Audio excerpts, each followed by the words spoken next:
آج کی خوبصورت دعا۔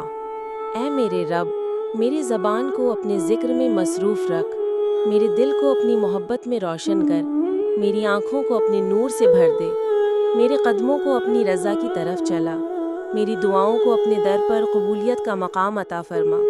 اے دلوں کے حال جاننے والے، مجھے ایسی زندگی دے جو تیری عبادت میں گزرے، ایسا دل دے جو تیرے سوا کسی کا محتاج نہ ہو، ایسا رزق دے جو حلال ہو، پاک ہو، برکت والا ہو، اور ایسی صحبت دے جو مجھے تیرے قریب کر دے۔ یا اللہ، جو میری قسمت میں ہے اسے میرے حق میں بہتر بنا، اور جو میرے حق میں بہتر ہے اسے میری قسمت بنا دے۔ آمین یا رب العالمین۔ اگر دل کو سکون چاہیے، اگر روح کو قرار چاہیے، تو ہماری دعاؤں کے سنگ چلیں۔ ویڈیوز کو ضرور لائک کریں، ثواب کی نیت سے شیئر کریں، اور روحانیت سے جڑے رہنے کے لیے سبسکرائب کرنا نہ بھولیں۔ آپ کی ایک کلک کسی دل کو دعا سے جوڑ سکتی ہے۔